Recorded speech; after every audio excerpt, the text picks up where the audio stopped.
এখান থেকে ঢাকা যেতে কতক্ষণ লাগে? আপনি যদি ঢাকাতে যাওয়ার পথে তসবিহটা নিয়ে গাড়িতে বসে বসে পড়েন। নামাজ শেষে দোকানে চলে যাও, দোকানে গিয়ে রিজিক তালাশ করো, রিজিকের ফাঁকে ফাঁকে তাসবিহগুলো পড়তে থাকো, রিজিকের ফাঁকে ফাঁকে বেশি করে করে জিকির করতে থাকো। লাআল্লাকুম তুফলিহুন, কথা দিলাম সফলতা তোমার পদচুম্বন করবেই করবে। সমস্ত গুনাহ ছেড়ে দিব, মিথ্যে কথা বলা ছেড়ে দিব, ধোঁকা দেওয়া ছেড়ে দিব। রাসূল বলেন মান গাশশা ফালাইসা মিন্না, যে ধোঁকা দেয় সে আমার উম্মতের অন্তর্ভুক্ত না। ঘোড়াকে ধোঁকা দিয়েছে, উম্মতের অন্তর্ভুক্ত না।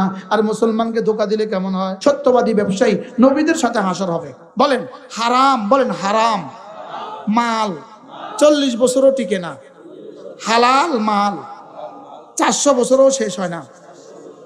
ইমামে আজম আবু হানিফা কাপড়ের ব্যবসায়ী ছিলেন, তো তার একবার কাপড়ের মধ্যে একটা কাপড় ছিল ছেঁড়া। এই জন্য ব্যবসায়ী বন্ধুরা, আপনারা নবীদের সাথে আপনাদের হাসর হবে, সিদ্দিকদের সাথে আপনাদের হাসর হবে। ছিঁড়া টাকাটা মসজিদে দিবেন না। বলেন লান তানালুল বিররা হাত্তা তুনফিকু মিম্মা তুহিব্বুন, না, আপনার পকেটের যেই টাকাটা সবচেয়ে বেশি বড় এবং সবচেয়ে বেশি চকচকে মসজিদের দান বাক্সে ওইটা ঢেলে দিবেন। জানোয়ারকেও ধোঁকা দেওয়া যায় না।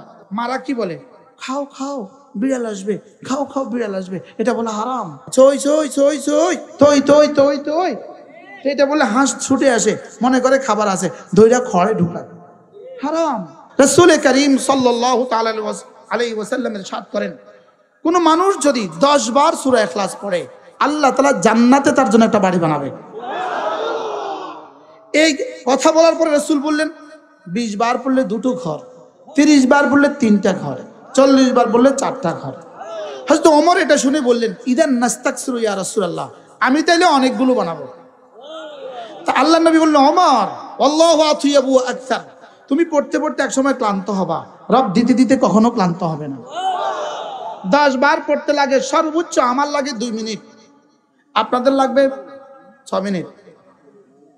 আপনাদের বেশি লাগবে না কম? বেশি। আপনাদের লাগবে কম, আপনারা এক্সপার্ট যে, এই জন্য আপনাদের লাগবে কম, আমাদের একটু বেশি লেগে যায়। আপনাদের কত লাগবে? কম লাগবে না বেশি? যদি নিয়ত করেন আপনি আপনার দোকানে বসে প্রতিদিন 100 বার সূরা ইখলাস পড়বেন, কেমন হবে? কি হয়? 10 বার বললে 1 বাড়ি, 100টা বললে 10টা বাড়ি। ডেইলি যদি 10টা করে বাড়ি হয় তো 40 বছরে কেমন হবে? পড়বো তো? এবার বলুন তো দেখি, আপনি দোকানে বসে বসে যদি ডেইলি 100টা করে বানান, কেন প্র্যাকটিক্যাল করলাম? পৃথিবীর কোনো কিছুই প্র্যাকটিক্যাল ছাড়া হয় না। আমার ইসলাম, আমার ওয়াজ প্র্যাকটিক্যাল ছাড়া হবে কেন? আজ থেকে পড়বো তো ইনশাআল্লাহ। হইতে পারে এই আসমানের নিচে, এই জমিনের উপরে এই মুহূর্তে সূরা ইখলাস এতগুলো পৃথিবীর কোথাও একসাথে হয় না। সম্ভাবনা আছে না নাই? এই মুহূর্তে আর সাজে মালিক কি করেছে?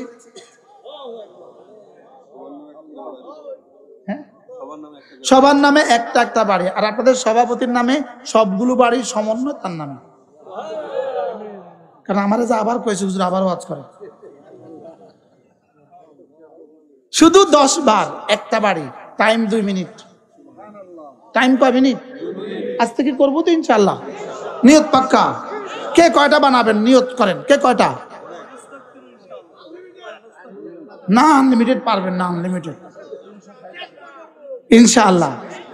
কমপক্ষে 3টা করে ঘর বানাবো ইনশাআল্লাহ। আর প্রতিবার পড়ে পড়ে কি বলবেন জানেন? 10 বার পড়ে কি বলবেন? আল্লাহ আমার এই সূরা ইখলাস না আমার আব্বার কবরে পৌঁছায় দাও, আম্মার কবরে পৌঁছায় দাও, আমার দাদা দাদির কবরে দিয়ে দাও, আমার নানা নানির কবরে দিয়ে দাও। আমি মাঝে মাঝে পড়ি কি বলি জানেন? আল্লাহ যদি আব্বা থাকতো এখন তো নাস্তা দিতাম, এটা আব্বাকে নাস্তার জায়গা দিয়ে দাও। আবার পড়ি বলি আল্লাহ এখন তো ভাত দিতাম, তো এটা ভাতের জায়গা দিয়ে দাও। যাদের আব্বা আম্মা নাই দিতে পারবো তো ইনশাআল্লাহ। আপনি যদি এখন থেকে দিতে থাকেন তা আপনার মৃত্যুর পরে আল্লাহ কাউকে বাধ্য করে দিবে, সে আপনার জন্য পাঠাবে। বলেন ইনশাআল্লাহ। এখান থেকে ঢাকা যেতে কতক্ষণ লাগে? আপনি যদি ঢাকাতে যাওয়ার পথে তাসবিহটা নিয়ে গাড়িতে বসে বসে পড়েন, কেমন হবে? এটাও আপনাকে হাদিয়া, এটাও হাদিয়া। আল্লাহ কবুল করেন মাশাআল্লাহ। আল্লাহ আমাদের সকলকে কবুল করেন। মাঝে মাঝে বসে বসে 10 বার সূরা ফাতিহা পড়বেন, বলেন না ইনশাআল্লাহ। লাভে বলছি, লাভে লাভে লাভে বলছি।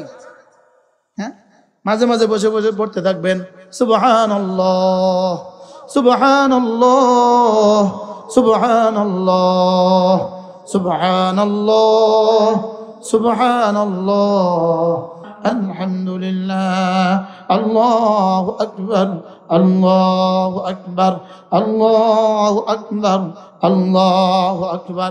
আল্লাহ নবী ইরশাদ করেন, কোন মানুষ যদি 5 ওয়াক্ত নামাজের পরে 33 বার পড়ে সুবহানাল্লাহ, 33 বার পড়ে আলহামদুলিল্লাহ, 34 বার পড়ে আল্লাহু আকবার, রাসূল বলেন এভাবে হবে 100 বার, মিজানে উঠে যাবে 1000 বার। 5 নামাজে হবে 500 বার, মিজানে উঠে যাবে 5000 বার। ঘুমাবার সময় 100 বার, এভাবে হবে 1000 বার, এভাবে হবে 5000 যোগ 1000 সমান সমান 6000 বার। পড়বো তো? কিভাবে পড়বো? এক নিঃশ্বাসে একবার। আগে পড়তাম এক নিঃশ্বাসে 17 বার। আগে কিভাবে পড়তাম? সুবহানাল্লাহ সুবহানাল্লাহ সুবহানাল্লাহ সুবহানাল্লাহ সুবহানাল্লাহ সুবহানাল্লাহ সুবহানাল্লাহ। এখন পড়বো সুবহানাল্লাহ সুবহানাল্লাহ সুবহানাল্লাহ আলহামদুলিল্লাহ আলহামদুলিল্লাহ আলহামদুলিল্লাহ। এজন্য ফাইদা কুদিয়াতিস সালাতু ফান্তাশিরু ফিল আরদি ওয়াবতাগু মিন ফাদলিল্লাহ ওয়াযকুরুল্লাহ কাসীরা। নামাজ শেষে দোকানে চলে যাও, দোকানে গিয়ে রিজিক তালাশ করো, রিজিকের ফাঁকে ফাঁকে তাসবিহগুলো পড়তে থাকো, রিজিকের ফাঁকে ফাঁকে বেশি করে করে জিকির করতে থাকো। লাআল্লাকুম তুফলিহুন। কথা দিলাম সফলতা তোমার পদচুম্বন করবেই করবে। কি শুনছি? বিশ্বাস হয়? হ্যাঁ, বিশ্বাস হয়? করবো তো ইনশাআল্লাহ। আল্লাহ এভাবে আমাদের জীবনকে সাজাবার তৌফিক দান করেন। সমস্ত গুনাহ ছেড়ে দিব, সমস্ত গুনাহ ছেড়ে দিব, সমস্ত গুনাহ ছেড়ে দিব, মিথ্যে কথা বলা ছেড়ে দিব, ধোঁকা দেওয়া ছেড়ে দিব। রাসূল বলেন মান গাশশা ফালাইসা মিন্না, যে ধোঁকা দেয় সে আমার উম্মতের অন্তর্ভুক্ত না। একজন সাহাবী এভাবে একটা খালি বালতি এভাবে ধরছে, তার ঘোড়াটা মনে করছিল খাবার আছে, ছুটে আসছে। রাসূল বললেন তুমি কি করছো, তুমি কি করছো? ইয়া রাসূলুল্লাহ, ঘোড়া ধরতে পারছিলাম না, এজন্য খালি বালতিটা দেখিয়ে ঘোড়াটাকে ডাকলাম। আল্লাহর নবী বলেন মান গাশশা ফালাইসা মিন্না, যে ধোঁকা দেয় সে আমার উম্মতের অন্তর্ভুক্ত না। ঘোড়াকে ধোঁকা দিয়েছে, উম্মতের অন্তর্ভুক্ত না। আর মুসলমানকে ধোঁকা দিলে কেমন হয়? কি হয়? আমরা কি ঘোড়াকে ধোঁকা দেই না মুসলমানদের ধোঁকা দেই?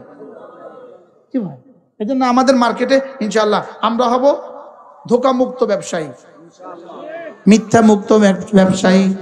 বলেন ধোঁকা মুক্ত ব্যবসায়ী, মিথ্যা মুক্ত ব্যবসায়ী, সুদী লেনদেন মুক্ত ব্যবসায়ী। বলেন ইনশাআল্লাহ, বলেন ইনশাআল্লাহ। যদি এমন হয় তো কি হবে জানেন? একজন সাহাবী দোকান থেকে শাক কিনছেন, একটু শাক কিনছেন, শাক কিনে নিয়ে এসে উনি আবার আরেক জায়গায় বসে শাকগুলো বিছিয়ে বলে উঠলেন শাক আমি শাক বেচবো। বন্ধুরা ভাবলেন আপনি শাক বেচতেছেন কবে থেকে? না না, বেশি দিন হয় নাই, এই মাত্র কিনলাম, এই মাত্র বেচলাম। তো সাহাবারা বললেন আপনি শাক বেচতে বসলেন কেন? বলে আল্লাহ রাসূলের এক হাদিসের উপর উঠার জন্য। রাসূল বলেছেন আত-তাজিরুস সাদুক মাল আম্বিয়া ওয়াস সিদ্দিকিন, সত্যবাদী ব্যবসায়ী নবীদের সাথে হাসর হবে। আমি এই হাদিসের মেজদাক বানার জন্য এই শাক কিনছি, এই শাক বেচতেছি। আচ্ছা কি ছিল সাহাবায়ে? কি আপনারা যদি নিয়ত করেন আমিও সত্যবাদী ব্যবসায়ী হয়ে নবীদের সাথে হাসর হবে, কেমন হবে? অনেক সুন্দর হবে না? বলেন হারাম, বলেন হারাম মাল 40 বছরও টিকে না, হালাল মাল 400 বছরও শেষ হয় না।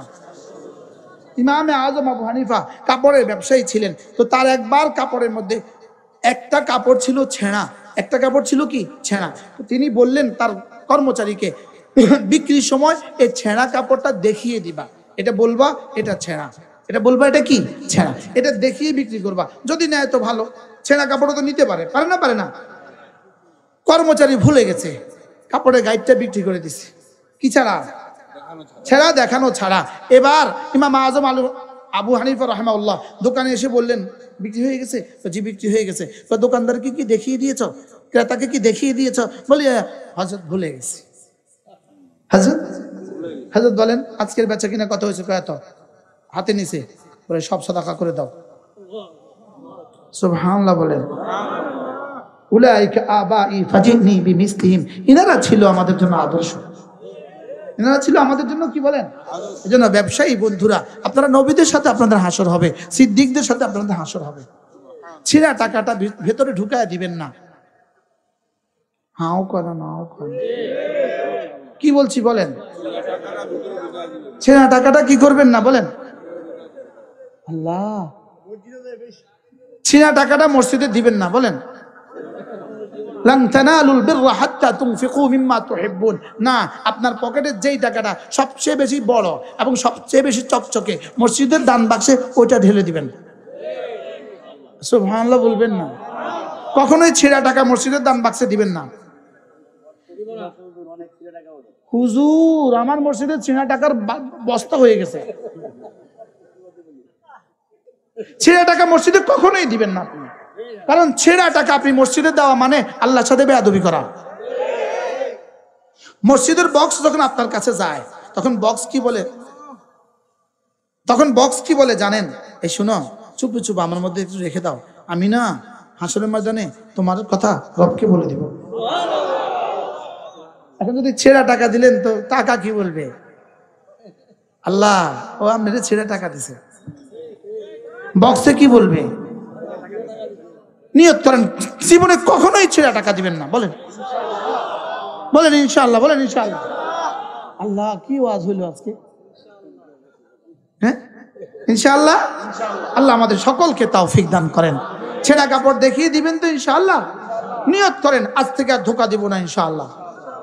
জানোয়ারকেও ধোকা দেওয়া যায় না, জানোয়ারকেও ধোকা দেওয়া যায় না। ওই যে আমি আমার যে ওস্তাদের কথা বললাম, ছোটবেলায় দেখতাম মারা কি বলে, খাও খাও বিড়াল আসবে, খাও খাও বিড়াল আসবে, এটা বলা হারাম। এটা বলা কি বলেন?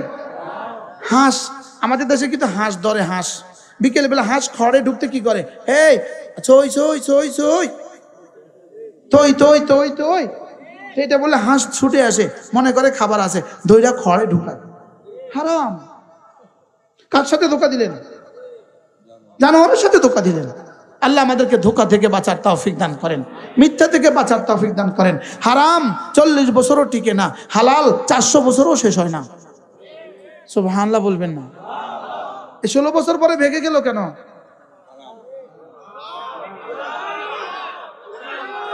কি হ্যাঁ কি ভাই, এজন্য হারাম 40 বছরও কি টিকে না, আর হালাল 400 বছরও কি হয় না।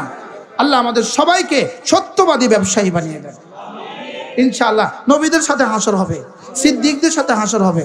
কেমন হবে? ইনশাআল্লাহ। আল্লাহ আমাদের সবাইকে তৌফিক দান করেন। আবার আজকের এই সন্ধ্যা, আজকের এই ওয়াজ রাত্রি, আজকের এই 16 ডিসেম্বর, এটা মনে হবে যে হুজুর যে আমাদের মার্কেটে ওয়াজ করছিলেন, ওই তো সেই হুজুর। ছুটে এসে কি বলবেন জানেন? ওয়াজাদনা মা ওয়াদতানা, হুজুর যা যা বলেছেন সব পেয়ে গেছি। হুজুর যা যা বলছেন সব পাইছি। তখন কোলাকুলি করবেন, হুজুর হয়তো কিছু। আল্লাহ আমাদের সবাইকে জান্নাতের সামিয়ানা আবার খুশি করে দেন। আমা তাওফীকি ইল্লা বিল্লাহ, আলাইহি তাওয়াক্কালতু ওয়া ইলাইহি উনীব। সুবহানাল্লাহি ওয়া বিহামদিহি, সুবহানাকাল্লাহুম্মা বিহামদিক, আশহাদু আল্লা ইলাহা ইল্লা আনতা, আস্তাগফিরুকা ওয়া আতুবু ইলাইক। আর কোনো কথা আছে না?